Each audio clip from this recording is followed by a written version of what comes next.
Welcome to Mainland, your local regional television station. I'm Graham O'Brien, and some of the stories coming up in today's news.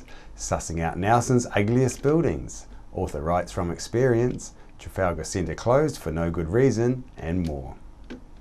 Nelson's Trafalgar Centre has been closed for no real reason, according to a new report out this week, which indicates a report commissioned by council with consultants was seriously flawed. I spoke to concerned ratepayer, former Nelson City Councillor and retired builder, Kerry Neal, who has been following the centre's closure from the outset about this new report. Kerry Neal, thanks very much for coming and talking to us. Great to be with you again. I have to say, you know, you're the only outlet that's actually seriously considering this Trafalgar Centre issue.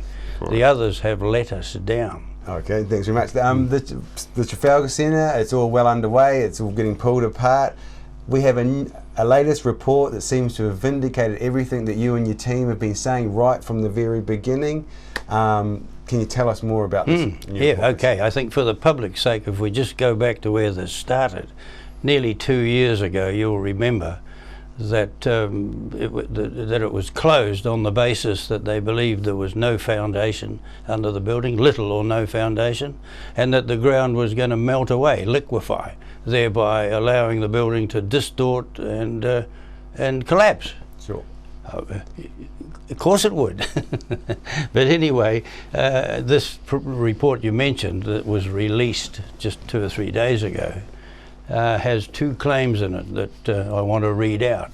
But before I do, regarding the slumping and the distortion, the solution at the time was to do what they technically call jet injection of a cement slurry. In other words, they drill a hole, put a probe down, put high pressure water cement mixture, called a slurry, and it creates a very solid block. Very common process where you need it. So here we were all concerned, and everybody was wringing their hands because they believed the building was going to collapse because the ground was no good and it wasn't going to support the foundation under the building. Sure. The latest report says, and I quote, "The main hall foundations are founded in dense Appleby or Hope gravels. Southern end, the new southern end, which they were convinced was going to distort and fall down, embedded into Appleby gravels." Now, you know, the people only really need to just latch onto those 2 things. There is foundation under the building, adequate, and it is embedded in perfectly good material. The interesting thing is that they classify it as Appleby and Hope gravels. It's something that's cropped up, which is again an interesting bit of geology. That's come a long time ago, washed down over that zone all the way from Appleby. So anyway, it's good, solid material. Yeah. So going back, I mean, the Trafalgar Centre was originally closed for this reason. Yeah. And that was based on a report by several. You know, reports. there were 22 different outfits involved up until now 23. Yeah. And it's taken this long to convince themselves that they got it a bit wrong. Well, I mean, according to this, they got it completely wrong. Yeah, right. The next quote regarding the southern end, just a brief one. Now that they've established that there's little wrong with the material, this allows for the elimination of the previously considered jet grouting. Yeah. Despairing, isn't it? So, and the cost, of course, has been, well, about 1.7 million. To get to this point. Yep. So, but this latest number 23 group, they found other things that are wrong that needed to be fixed to make it earthquake. Well, safe. There's another very interesting issue, and we're not going to get through it here in this session, but we could probably come back. In fact, I'd like to. Sure. It appears to me, reading briefly this latest report, that they have almost accepted that the building is nearly up to 67% now anyway. Well, yeah. And it only had to be 34%. Yeah, to be legally acceptable. Yeah. I got no real problem with them wanting to make it better, but the reality is it's nearly up to there anyway, the way I'm reading the report. If I'm wrong, somebody can correct me. Someone can come on and give that's us right. correct. Yeah, that's right. But beyond that, I believe they're also now trying to achieve 100% of new building standards. Again, somebody can correct me if I'm wrong, but that's the way I'm reading it out of this report. Whether I'm right or wrong, the reality is the building is a heck of a lot better than they thought it was. And it didn't have to be closed Oh no, at the beginning? no, never. Because it wasn't... No, it's the lawyer got involved. Beauty, the saying goes, is in the eye of the beholder, so that must mean the opposite is the same. Most of us know that Civic House on the corner of Trafalgar and Halifax Streets in Nelson is up there with some of those considered most ugly in the country. Civic House was built as a replacement for the elegant old brick Nelson Chief Post Office that damaged in the Ngangahua earthquake in 1968. This current concrete replacement was designed at a time in the early 80s when trendy design de jour produced some of our most unfortunate architectural monstrosities. Senior lecturer at the Auckland University School of Architecture, Bill McKay, says a beautiful building is one that fulfills its purpose sufficiently and gracefully. He also said the worst offenders are car park buildings and apartment blocks because their functionality is so single-minded, cram as many cars or people in as possible into a single space. We went out to ask some folks in Nelson what buildings they thought were the ugliest in our fair city. Buildings are the ugliest ones. Probably, obviously, I think some of the older ones. There's quite a bit of, there's been some new developments happening around with bits in Collingwood Street, and where's another new building that's just gone up that I quite like? There's quite a nice building in Halifax Street. So I think some modernisation with these new buildings and things that have gone up, like the Quest Hotel and things, that's all really good. The ugliest buildings, though, I don't really know. Like some of these older ones along here have got some character on the outside, but like if you go into Farmers, it's in need of a bit of a revamp. It's pretty old and dowdy and tatty and things, so yeah. Great. New buildings are always good. New stuff. Got to have new stuff. Oh, probably the Civic building. Looks like a Saturn rocket crashed and got left there with some scaffolding around it. Oh, that thing that New Zealand Post built down there many years ago. Now it's the council building. It's probably got to be the top of the list, I think. No, I can't really think of any others. Well, the obvious one is the Nelson City Council building, and next on the list will be the Masonic Lodge, which could be a nice blank canvas for some artwork or something. We could have a bit of a Banksy project there. A recent surprise this month has been that the Mapua Waterfront Park, which has received top recognition at the 2015 World Architecture Festival in Singapore. The design by Irving Smith Architects from Nelson achieved a highly commended in the production, energy and recycling category at the event for its work on the park. Even though over the past few years Mapua locals and visiting members of the public that Mainland TV had spoken to found them an eyesore to look at.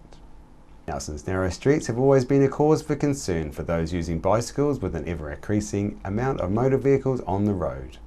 With new shared pathways being completed around the city, it seems that more people are now inclined to hop on their bike to take advantage of the safer option of travel. However, some in our community are taking an innovative approach to cycling, getting the best of both worlds by going motorised on green bicycles. I caught up with Jace, who was on a low emission mission. Jace, thanks for spending some time to talk to us on this beautiful spot here. You're selling the electric bikes, the kinetic bike range. Is there a growing demand for that, and from who? Yes, we're having really good uptake in both industrial, the civic, institutional use, and lots of riders who are just trying to get on the rail trails, who are trying to answer their doctor's requirements to get out and get exercise as part of their daily life. Sure, and you're seeing a whole different range of people coming on board now with electric bikes, people who wouldn't normally ride a bike? Yeah, well, range is kind of like the active word there in a way. A lot of people don't feel like they can get over a significant hill, or they don't feel like they can go quite a long distance. But typically with our e-bikes, they will go 3 times further than they will normally go on a regular push bike. So suddenly destinations and even touring that they would not consider is really within their reach. We have people who typically go like 40 to 50 to 60 kilometers per day on a daily commuting basis with, just, they're getting a little bit of a workout, but not so much because of the e-assist really puts them along. Now that's why the NZTA has picked this up too.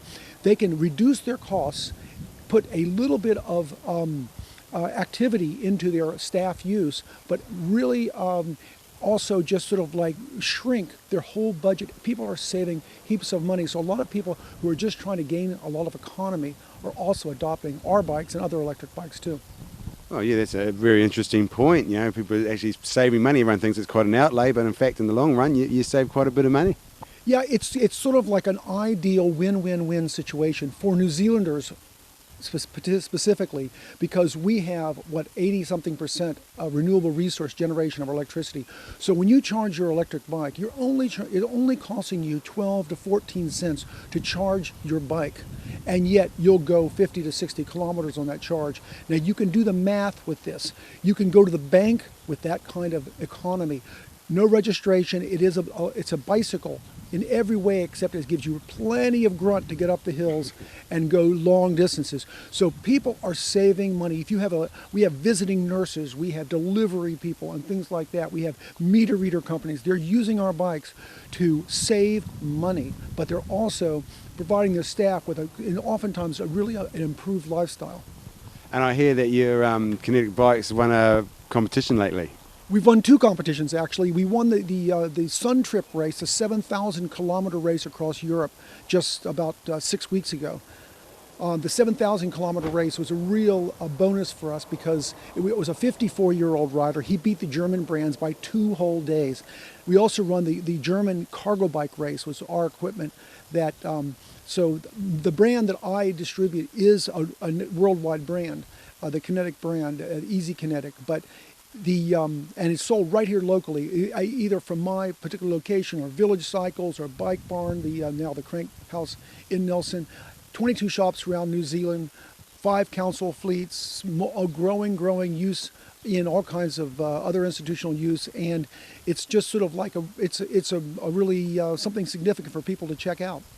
Jace, thanks very much, and we'll hope to see more people around using our bike trails and cycleways. Inevitably you will, and the electric bike is one of the prime drivers for this, because as we expand our cycleways, we are now allow people to suddenly take a part of their lifestyle option can be on bicycle again that wouldn't normally do it. And even businesses now can start saying, hey, we can get rid of one of the cars and have an e-bike for deliveries or something like that, because the bike trails are so good. So Nelson's very smart, and the countries around New Zealand, or the cities around New Zealand that are adopting this kind of expenditure are making a very, very wise investment.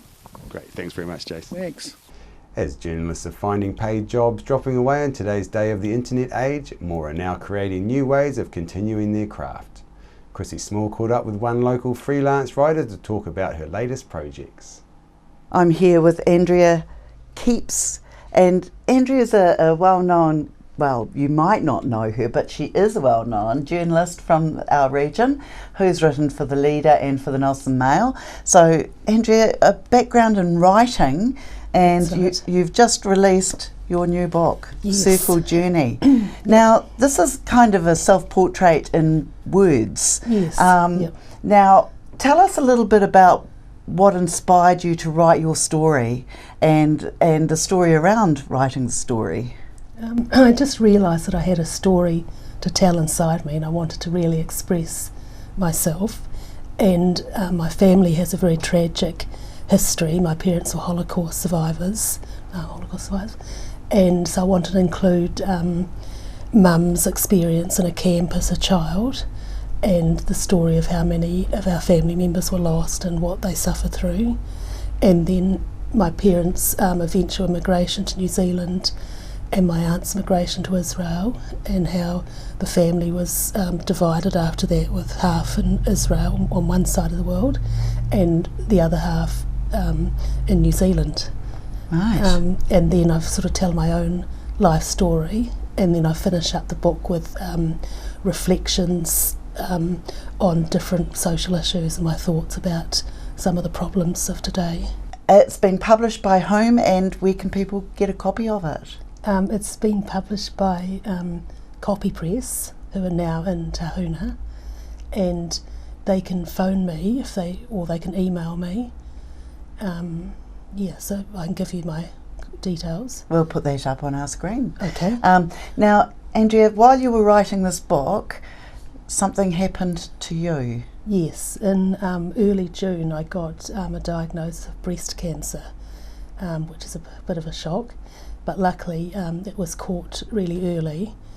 So I had to have day surgery to remove the tumour, and then I had to have 3 weeks of radiation therapy in Christchurch. Right. And now I'm on medication and just being monitored. And since then I've written a little booklet about my experience, just to help other women, give them an idea of what they might expect if they do get a diagnosis and what the journey can entail. Gosh, so you've really been through the mill. And Yes. and so how are you feeling within yourself now after all this? Really good. Yeah, I felt quite well when I got the diagnosis, which made it really surprising. I felt fine with it all. There's just been a few worrying moments waiting for test results and so on. It's quite stressful parts of it. So you caught this illness through a mammogram? Yeah, I was having yearly mammograms because Mum has a history of breast cancer. She's had it twice, and I didn't have any lump or any sign, and they picked it up. Gosh. Yeah. So it does pay for women to go out there and really make sure they have their yearly or biannually check up. Yeah, it really does, because if they catch it early, it can make all the difference. Right. Yeah. Okay, so no BRCA gene test in the family yet? No, No. they say it may just be a random thing because only 10% of breast cancers are hereditary. Okay. Well, without testing, how can they really say Well. that? So, okay, so the booklet is also being printed through copy press? I think so. I haven't got to that stage yet, but I think so. And where will it become available? I thought I would just do it as a giveaway and give it to the Cancer Society to give to women, and my breast surgeon, Nelson Radiology, where they do the mammograms, places like that, maybe doctors' surgeries. Right. Yeah. Oh, that's very generous of you, and what a great idea.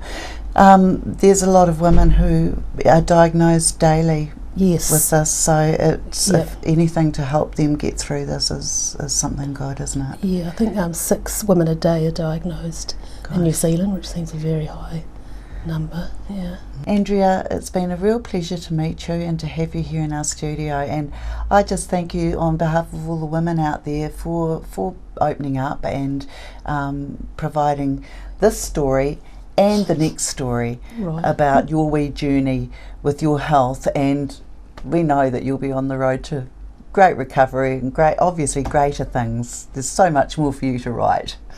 Thank you. Thanks, Chrissy. In what could be seen as a victory for Tally's workers, the Employment Court has ruled that Tally's meat processor, AFCO New Zealand, unlawfully locked out meat workers when collective bargaining talks were still underway. AFCO had put in an application to the court declaring that bargaining had concluded because of difficulties in concluding bargaining.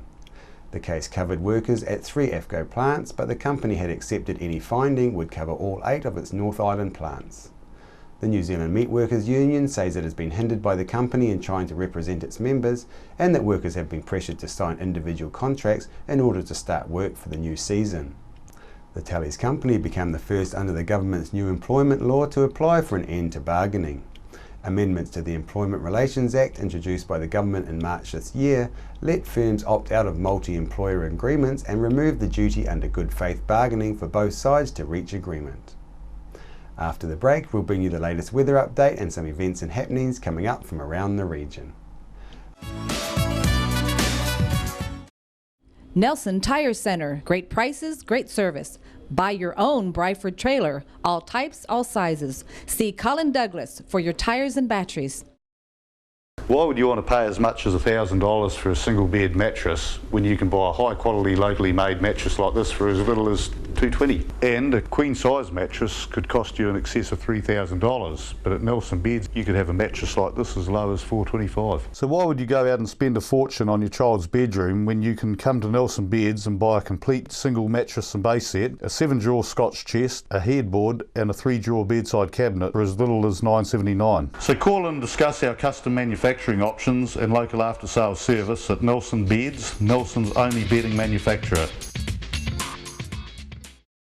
Are you looking for a scooter, walker, wheelchair, baby seats or pushchairs? Then come in and see the Nelson Region Specialist at Mobility for You, 269 Queen Street, Richmond, opposite the library. We have a huge selection of scooters, walkers, wheelchairs and accessories, along with a free booklet guide.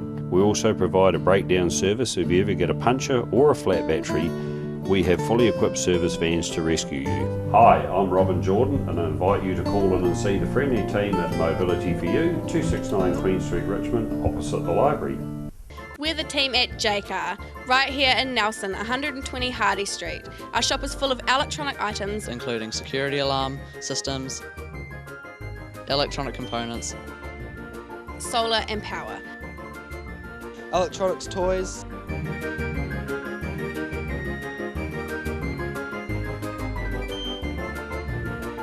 sound systems, cables and much, much more.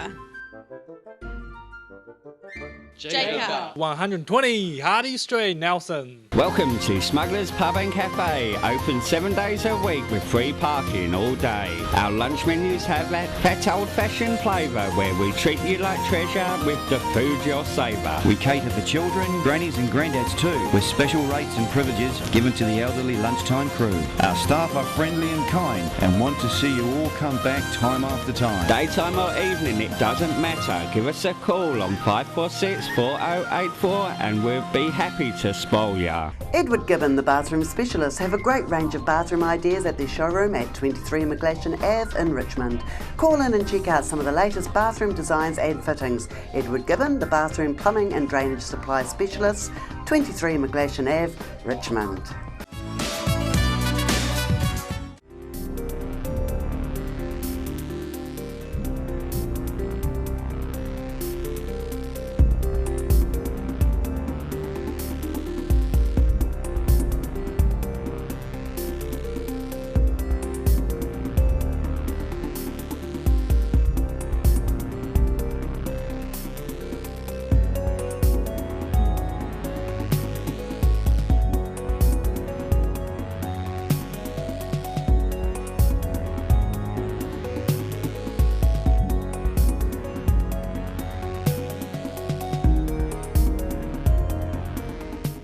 Victory 60 Plus is on Tuesdays at 1:30 through to 3:30 p.m. at 238 Upper Vanguard Street. You can join in for cards, games and a cuppa. On behalf of the team here at Mainland Television News, thank you for joining us and we'll bring you the latest news and events from around the region again tomorrow.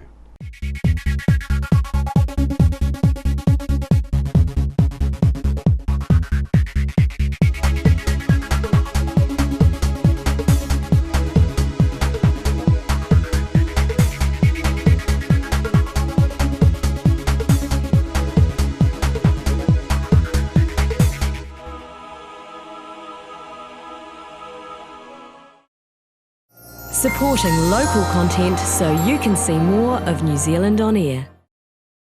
Nelson Tire Center. Great prices, great service. Buy your own Bryford trailer. All types, all sizes. See Colin Douglas for your tires and batteries.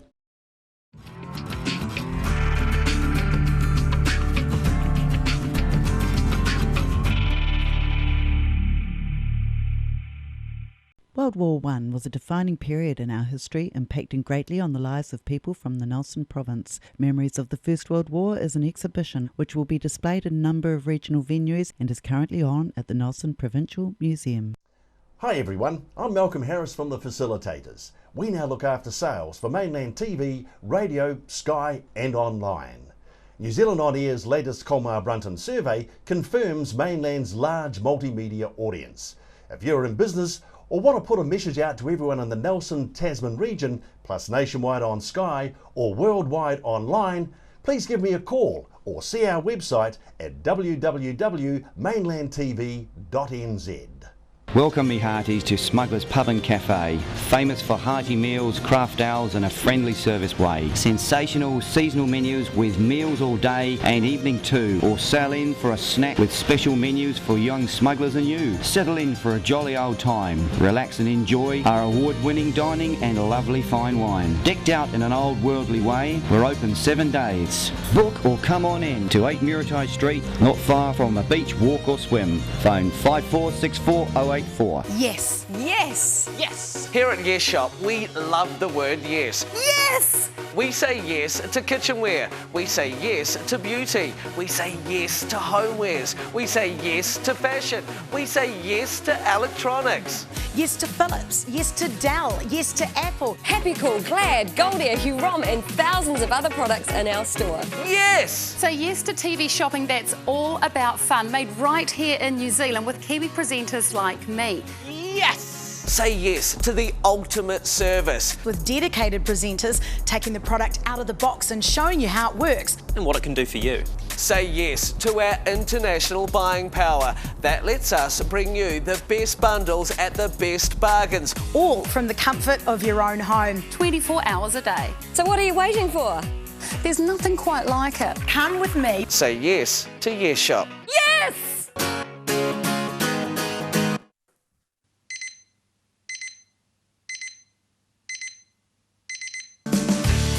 Today's the day when all the wrongs get put right.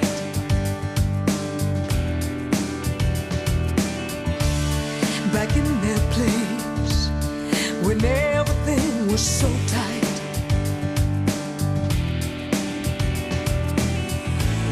I'll shout it from the highest heights. I'll paint it in the sky, then the sun is gonna shine. So I say, have a nice day now. All over the world tonight, your colors are now bright. So have a good day. You lost your way. Your life was in black and white.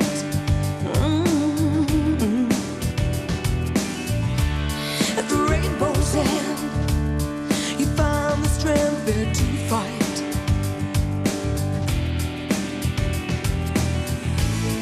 I'll shout it from the highest heights. I'll paint it in the sky, then the sun is gonna shine. So I say, have a nice day now. Yeah. All over the world tonight, your colors are now bright. So have a good day. So I say, have a nice day now. Yeah.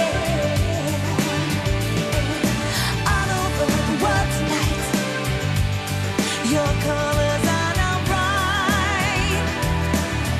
So have a good day. You can fly. You can fly. Fly.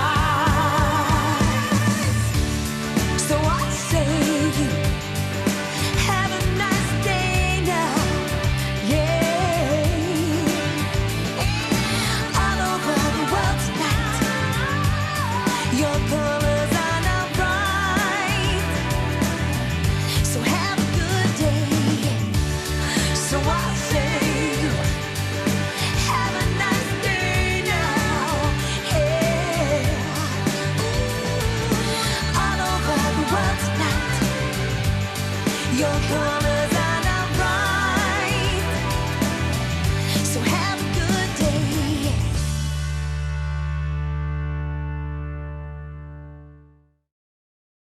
Edward Gibbon, the bathroom specialist, have a great range of bathroom ideas at their showroom at 23 McGlashan Ave in Richmond. Call in and check out some of the latest bathroom designs and fittings. Edward Gibbon, the bathroom plumbing and drainage supply specialist, 23 McGlashan Ave, Richmond. Nelson Tire Center, great prices, great service. Buy your own Bryford trailer, all types, all sizes. See Colin Douglas for your tires and batteries.